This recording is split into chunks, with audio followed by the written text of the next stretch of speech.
નમસ્કાર મિત્રો, સ્વાગત છે તમારું HNGU સ્ટડી પોઈન્ટ યુટ્યુબ ચેનલના એક નવા વિડીયોમાં। મિત્રો, જ્યારે તાજેતરમાં પૂરક પરીક્ષાઓ અને જે ઇમ્પ્રુવમેન્ટ એક્ઝામ છે એ બંનેનું રિઝલ્ટ આવ્યું છે, તો આ બાબતને ધ્યાનમાં લઈ ગુજરાત સરકાર દ્વારા જે વિદ્યાર્થીઓને કોલેજની અંદર એડમિશન લેવાનું હોય એ વિદ્યાર્થીઓની તારીખ છે એ લંબાવવામાં આવી છે।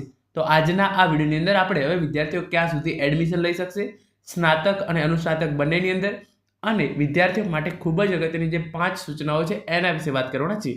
જે આ 5 સૂચનાઓ છે એ તમામ વિદ્યાર્થીઓએ ફરજિયાત પાલન કરવાનું છે। તો વિડીયોના અંત સુધી જરૂરથી બનેલા રહેજો અને જે પણ આ સૂચનાઓ છે એને જરૂરથી સમજી લેજો। તો હવે શરૂ કરીએ આજનો આ વિડીયો। તો તમે જોઈ શકો છો એ પ્રમાણે આ યુનિવર્સિટી સંલગ્ન સ્નાતક અને અનુસ્નાતક કક્ષાના વિભાગો અને કોલેજોમાં ચાલતા કેન્દ્રીયકૃત અને વિકેન્દ્રીયકૃત અભ્યાસક્રમોમાં ધોરણ 12 પૂરક પરીક્ષાના પરિણામ તથા સ્નાતક કક્ષાના બાકીના પરિણામો જાહેર થતાં કોલેજો અને વિભાગોની માંગણી અને વિદ્યાર્થીઓના હિતને ધ્યાને લઈ મુદત તારીખ 10/8/2024 સુધી લંબાવવામાં આવે છે।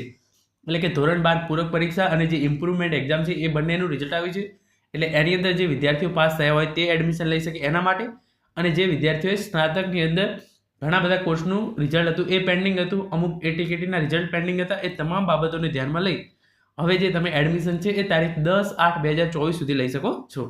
એની અંદર તમારે શું કરવાનું છે, જો તમારે એડમિશન લેવાનું હોય તો તારીખ 7/8/2024 સુધીની અંદર જે તે કોલેજની અંદર એડમિશન લેવાનું હોય એ કોલેજની અંદર જઈ અને એડમિશન છે એ લઈ લેવાનું છે, અને 8, 9 અને 10 તારીખ સુધીની અંદર જે વેરિફિકેશન અને યોગ્ય મેરિટ બનાવી અને તમારું જે એડમિશન છે એ કન્ફર્મ કરી દેવામાં આવશે। એટલે કે જો તમારે એડમિશન લેવાનું હોય તો તમે તારીખ 7/8/2024 સુધીમાં જે તમારે પ્રવેશ ફોર્મ છે એ ભરી લેવાનું છે। એના પછી તારીખ 8, 9 અને 10 જો વધારે પડતા વિદ્યાર્થીઓએ એડમિશન લીધેલું છે તો મેરિટ પ્રમાણે, અને જો તમારું ડાયરેક્ટ એડમિશન થઈ જતું છે તો તમારું ડાયરેક્ટ ડોક્યુમેન્ટ વેરિફિકેશન કરી અને તમને જે ડાયરેક્ટ એડમિશન છે એ આપી દેવામાં આવશે।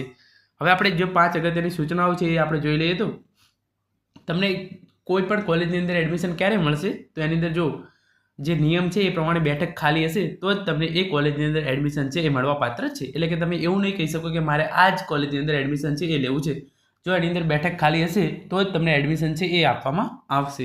એના પછી જે બીજો નિયમ છે એ છે જે તમામ કામગીરી છે એ કોલેજ કક્ષાએથી જ કરવાની રહેશે। એટલે કે હવે જીકાસનું આની અંદર કોઈ પણ પ્રકારનું જે ફાળો છે એ રહેતો નથી। હવે તમામ કામગીરી છે એ ઓફલાઈન પદ્ધતિથી કરવામાં આવશે અને કોલેજ કક્ષાએ તમારી સંપૂર્ણ પ્રક્રિયા છે એ પૂરી કરવાની રહેશે।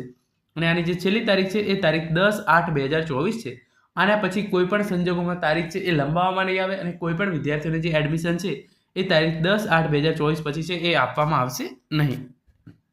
અને આ જે તમામ માહિતી છે એ તમારી ઓફલાઈન પદ્ધતિથી જ એડમિશન થશે, પરંતુ જ્યારે જીકાસ પોર્ટલ પર તમને રજિસ્ટ્રેશન કરવાનું કે ત્યારે તમામ વિદ્યાર્થીઓએ ફરજિયાત રજિસ્ટ્રેશન કરવું પડશે। એટલે કે અત્યારે તમારે ઓફલાઈન એડમિશન છે એ જે રીતે આપણે પહેલાં લેતા હતા એ રીતે જ લેવાનું છે, પરંતુ તમામ વિદ્યાર્થીઓએ જીકાસ પોર્ટલ પર રજિસ્ટ્રેશન કરવાનું રહેશે, પરંતુ એ જ્યારે તમને એની સૂચના આપવામાં આવે ત્યારે જ કરવાનું રહેશે। અને રજિસ્ટ્રેશન ફી તમારે જે 300 રૂપિયા છે એ ચૂકવવાની રહેશે।